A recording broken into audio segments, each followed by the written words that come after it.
En France, on estime que près d'une personne sur 5 a souffert ou souffrira d'une dépression au cours de sa vie. La dépression touche toutes les tranches d'âge. Elle peut vraiment changer votre façon d'appréhender la vie. Et au cours d'une dépression, il se peut que vous ayez perdu des amis, un emploi ou encore vos buts et objectifs de vie. Mais alors comment on se remet d'une dépression? Comment reprendre sa vie en main après un épisode dépressif? Ou encore comment apprendre à aimer de nouveau la vie?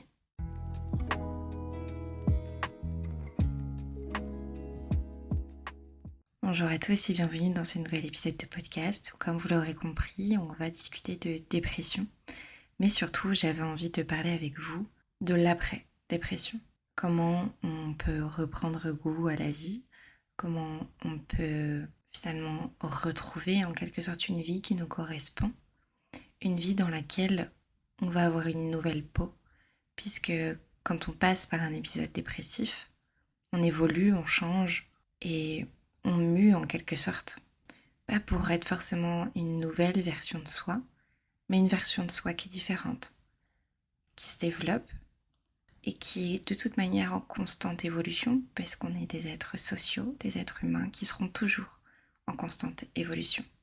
Mais il y a des moments dans la vie, des situations, des événements qui font qu'on évolue peut-être un peu plus radicalement. Ce qui est le cas, je trouve, personnellement, avec les épisodes dépressifs, puisque ça nous permet de vraiment rentrer dans une introspection profonde de nous-mêmes. On peut même traverser la nuit noire de l'âme, comme certains l'appellent, où on a une sorte de partie de nous qui meurt et une autre qui permet de renaître, en quelque sorte, pour justement éclore avec vraiment les versions de nous qui sont le plus alignées et en accord avec la vie avec laquelle on a réellement envie d'avoir aussi également. J'avais envie de parler de ça avec vous, puisque, comme vous le savez si vous me suivez aussi depuis un certain temps, moi c'est un épisode que j'ai traversé il y a maintenant pratiquement plus d'1 an, et également mon tout premier il y a maintenant près de 10 ans. Et à chaque fois, c'est vrai que ça a été des périodes tellement transformatrices pour moi, également tellement libératrices, puisqu'elles m'ont appris de plus en plus ce que voulait dire la résilience, me montrer à quel point, en tant qu'être humain, certes on pouvait tomber très bas, mais qu'une fois qu'on était au plus bas, on pouvait que remonter. Et ça nous permet vraiment de prendre conscience de nos capacités, ça nous permet de reprendre aussi en quelque sorte quand même confiance en soi, malgré tout, parce qu'on se rend compte qu'on est plus fort que ce qu'on pense, qu'on a plus de courage que ce qu'on pense, et que la plupart du temps, traverser et accueillir nos peurs nous permettent aussi de nous révéler et nous permettent aussi de toujours se rendre compte que derrière l'ombre, il y a toujours de la lumière. Donc c'est vrai, on parle beaucoup de santé mentale, moi la première, on parle beaucoup de dépression, on parle beaucoup de burn-out, on parle beaucoup de dépression postpartum, on parle beaucoup de ces fragilités mentales qui peuvent amener justement à ces épisodes-là. Mais je trouve, encore à l'heure actuelle, qu'on parle peu aussi de l'après. Et c'est ce que j'avais envie de discuter avec vous à travers cet épisode, c'est finalement comment on fait pour reprendre sa vie en main après ces épisodes-là de dépression. Comment on fait pour reprendre goût à la vie, mais surtout comment on fait pour accepter et accueillir qu'on sera peut-être pas la même personne qu'on était avant. Et ça veut aussi dire que peut-être que si on était quelqu'un d'hyper joyeux, on le sera peut-être moins. Et je veux pas dire par là, ne vous me prenez pas en m'écoutant, que vous ne serez plus jamais joyeux après un épisode de dépression, ou plusieurs. Mais moi, je me suis rendu compte et je me suis fait la réflexion que c'est quand même difficile. En tout cas, moi personnellement, encore une fois, de mon propre vécu, de mes propres expériences, je trouve ça vraiment dur de retrouver cette petite étincelle que je pouvais avoir avant. J'avais quand même plus, en tout cas, peut-être dans mes croyances, encore une fois, mais cette joie de vivre, j'avais plus cette insouciance, j'avais plus ce côté flamme où j'étais plus rigolote, où je prenais plus plaisir dans certaines choses. Ça va être le cas aussi maintenant et ça m'a permis aussi de me reconnecter à certaines choses, plus dans la lenteur, dans la conscience de soi et donc forcément aussi dans la connaissance de soi. Mais il y a parfois des moments où je regrette un peu cette partie de moi qui était vraiment hyper excentrique, hyper Côté, ouais, peut-être pas trop festif, mais dans le côté encore plus pétillant en fait. Et je trouve qu'on parle peu de ça, de l'après-dépression, où justement on a peut-être perdu ces facettes-là de nous, on a peut-être perdu cette partie hyper pétillante, hyper étincelante qu'on pouvait avoir. Et dans un sens qui est normal parce qu'on a déconstruit tellement de choses quand on passe par un épisode de dépression. On a déconstruit tellement, tellement, tellement de choses que la reconstruction en elle-même, et avec cette facette, j'imagine, de pétillant, de vraiment cette flamme, cette joie pure et dure, de plaisir, on va la retrouver petit à petit. Elle va pas revenir comme ça en un claquement de doigts. Enfin, en tout cas, encore une fois, personnellement, moi, je ne la retrouve pas en un claquement de doigts. Et dans un sens, je trouve ça beau parce que j'y vais aussi à mon rythme, j'y vais aussi étape par étape, où justement je me prends par la main et je me retrouve avec moi-même, je pars vraiment à la rencontre de moi-même, chose que peut-être je ne faisais pas du coup avant et qui d'ailleurs, derrière ce côté très drôle, très fêtarde, très pétillante, pouvait aussi se cacher beaucoup de mal-être. Donc je suis aussi contente de pouvoir faire ça à mon rythme et de retrouver petit à petit et embrasser petit à petit ces parties-là de joie, ces parties-là un peu plus pétillantes de moi, mais qui sont peut-être moins, moins grosses qu'elles pouvaient l'être auparavant. Je ne sais pas vraiment si vous voyez ce que je veux dire. Mais vraiment, je me suis fait la réflexion la dernière fois de me dire, c'est dingue parce que on parle beaucoup voilà, de ça, de la dépression, on parle beaucoup de la santé mentale autour de ça, mais je trouve qu'on parle en tout cas rarement de l'après, de ce côté qui est peut-être un peu plus difficile de se rendre compte que bah ouais, on n'est pas la même personne qu'avant, on n'est pas aussi joyeux qu'avant, ou pas de la même manière en tout cas. Et bah par moments ça peut être difficile parce que ça veut dire qu'il faut aussi qu'on fasse le deuil de ça. Il faut aussi qu'on puisse se dire ok bah je lâche ça, j'accepte de lâcher ça, de ce que je pouvais être avant, de ce que je me voyais aussi avant et ce que les autres voyaient de moi avant, parce que faut dire ce qui est, mais aussi il y a beaucoup de personnes qui étaient habituées à cette phase, enfin cette facette-là de vous, et qui, bah, indirectement, vous avez aussi mis cette étiquette du bon bout en train dans le groupe, de la copine hyper drôle, et qui en fait, bah maintenant, va quand même être drôle, mais va pas être aussi bout en train et aussi clown qu'elle pouvait l'être auparavant. Et c'est vachement difficile parce que on peut aussi vous faire la réflexion. On peut aussi vous dire oh là là, mais t'as changé. Ah là là, mais c'est vrai que avant t'étais comme ci, t'étais comme ça. Tu faisais plus rire, t'étais plus extravagante en soirée, machin, etc. Oh, mais limite t'es devenue chiante parce que t'es toute calme, toute pas lisse, mais ouais, il y a ce côté peut-être moins tout feu tout flamme. Et c'est vrai qu'en fait tu te rends compte que bah ouais, cette partie-là de toi, elle est partie. Elle est morte avec cette période-là de dépression. Et peut-être que tu pensais la retrouver après. Et peut-être que pour certains, vous la retrouverez et et vous l'avez même retrouvée après. Mais moi, encore une fois, je vous partage mon vécu, mes expériences. Et si ça peut résonner avec vous, tant mieux. Parce qu'encore une fois, je pense que quand on écoute ce genre d'épisode et qu'on écoute le vécu et les expériences de ces personnes-là, on se rend compte que bah non, on n'est pas tout seul. Et je sais que ça peut rassurer parce que moi, la première, à chaque fois, je me dis, ouais, je suis pas toute seule.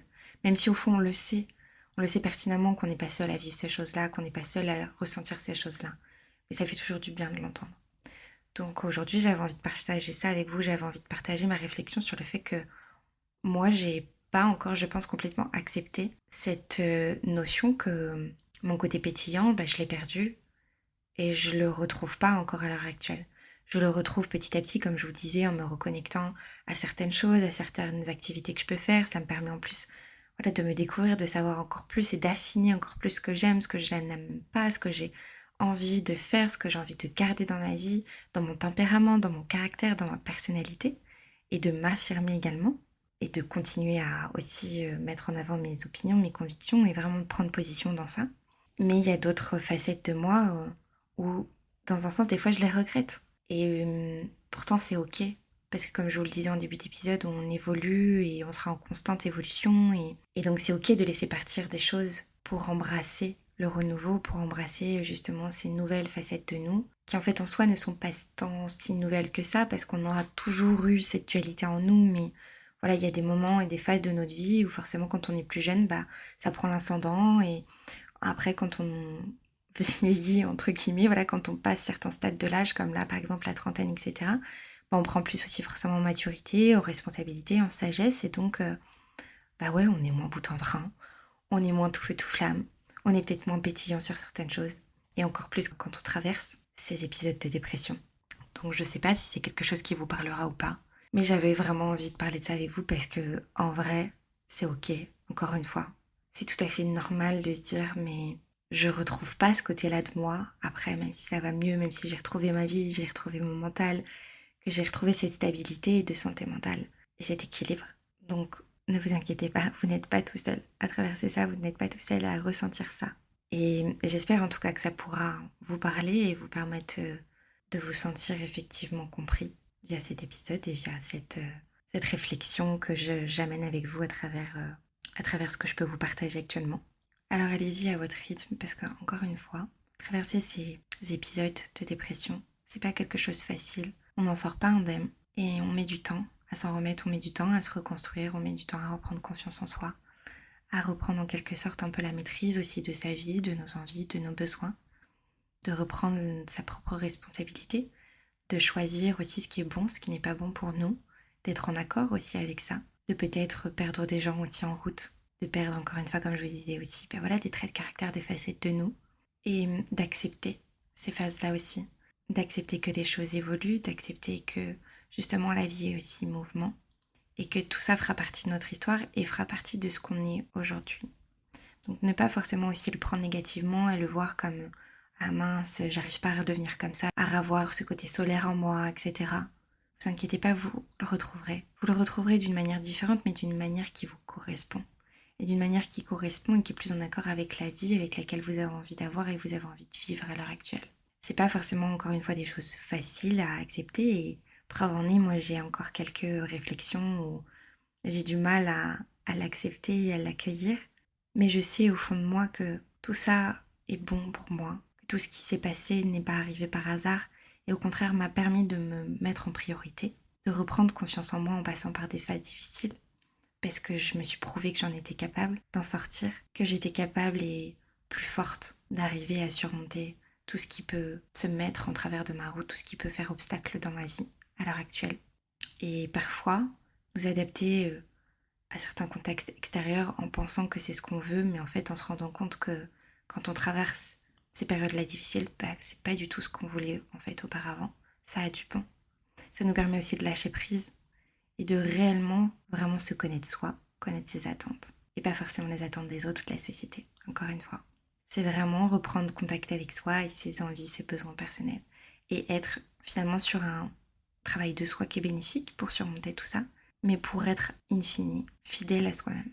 Et ça, une fois que vraiment on l'a compris, on ne pourra pas vraiment le changer. C'est quelque chose avec lequel on sera quand même dans notre parcours et dans notre chemin de guérison après la dépression, toujours en accord avec ça.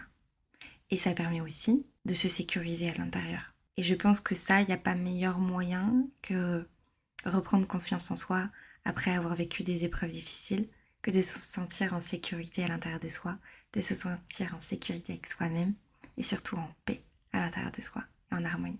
Donc c'est ok. C'est ok si c'est difficile de se ressentir un petit peu plus pétillant, que c'est difficile de se ressentir un peu plus solaire, que c'est difficile de reprendre goût à certaines choses de la vie. Tant que vous êtes en accord avec tout ça et que vous y allez à votre rythme et que vous vous rendrez compte que si ces moments de joie et ces moments un peu plus solaires chez vous, vous les retrouvez peut-être dans des choses qui seront différentes auparavant, mais vous les retrouverez quoi qu'il arrive. Juste, il faut accepter que ce soit différent, tout simplement. Alors j'espère que cet épisode aura pu résonner un petit peu en vous et vous apporter peut-être des pistes d'exploration également. Et si vous êtes encore dans cette phase difficile de dépression, d'épreuves à surmonter, je suis de tout cœur avec vous. N'oubliez pas de vous apporter le plus possible d'amour et de compassion surtout.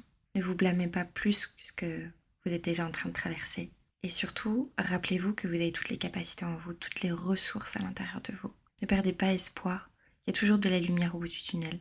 Je vous le promets, croyez-moi, je suis passée par là. Et même si c'est difficile, je vous assure que vous y arriverez, que vous vous en sortirez. Ne restez pas seul, surtout. Parlez-en. Parlez-en autour de vous, allez peut-être rejoindre des groupes de parole. Et si jamais vous n'avez vraiment personne autour de vous ou que vous n'avez pas la force d'aller dans des groupes de parole, il existe aussi un numéro qui s'appelle SOS Amitié. Je ne sais pas si vous connaissez. C'est une plateforme d'écoute 100% gratuite. Alors je vous mets ici le numéro. C'est un 09 72 39 40 50. SOS Amitié. Donc s'il vous plaît, ne restez pas seul et parlez-en. Si jamais c'est vraiment trop difficile pour vous, appelez ce numéro-là pour être entendu et pour vous aider à traverser cette période difficile. Et encore une fois, je vous envoie toute ma force, toutes mes bonnes ondes à distance. Et si vous avez besoin qu'on en discute, si vous avez besoin de m'écrire, peu importe pour quel sujet, ou si vous avez besoin de discuter ou juste tout simplement d'être entendu, n'hésitez surtout pas à m'envoyer un message. Ça sera vraiment avec plaisir d'échanger avec vous et de pouvoir discuter aussi de tout ça avec vous. Si jamais vous voulez que je fasse peut-être plus d'épisodes sur le sujet me concernant, sur comment j'ai pu restabiliser ma santé mentale, mon parcours, etc., n'hésitez pas à me le dire. N'hésitez pas à me dire également si c'est des épisodes qui vous plaisent peut-être un peu plus que des épisodes un peu généraux, où voilà, là au moins je vous parle de mes propres expériences, un peu plus intimes, etc. C'est toujours, un exercice qui n'est pas forcément facile à faire pour moi parce que je me mets à nu, entre guillemets, face à vous. Et c'est vraiment mettre sur table ma vulnérabilité le plus possible. Mais ça me permet aussi de pouvoir vous exprimer ce que je peux ressentir peut-être plus profond de moi, mais aussi comme une sorte un petit peu de thérapie par la parole, mais complètement différente. Parce que je sais que vous m'écouterez plus tard et que là, moi, par exemple, je suis toute seule à l'enregistrer et vous n'écoutez pas ce que je dis en live, mais vous l'écoutez bien après. Mais de l'avoir posé et de l'avoir également sorti thérapeutiquement par la gorge, par la parole, ça a quand même quelque chose de différent. C'est comme si finalement j'étais en train d'écrire quelque chose de très intime sur mon journal intime, mais qu'en fait je vous le disais tout simplement à voix haute. Donc bref, vous n'hésiterez pas en tout cas à me dire ce que vous pensez de ces épisodes-là. J'espère vraiment vraiment encore une fois que c'était pas trop décousu, mais c'est vraiment des partages très spontanés. Donc j'espère que vous y retrouverez. Je vous souhaite en tout cas de prendre bien soin de vous, de partir à votre rencontre parce que c'est ce qu'il y a de plus beau et d'être toujours, toujours, toujours vraiment bienveillant avec soi le plus possible, de vous apporter le plus d'amour, le plus de compassion. Et je vous souhaite une très belle journée, une très belle soirée, peu importe quand est-ce que vous écouterez cet épisode. Je vous dis à bientôt pour un épisode de podcast. Et si vous avez aimé, n'oubliez pas également de liker, de me laisser un petit commentaire, de venir en tout cas me donner votre avis en message. Ça me permet vraiment de pouvoir mettre en avant le podcast et de le soutenir gratuitement. Et honnêtement, ça fait toujours plaisir. Donc n'hésitez pas. À bientôt pour un nouvel épisode.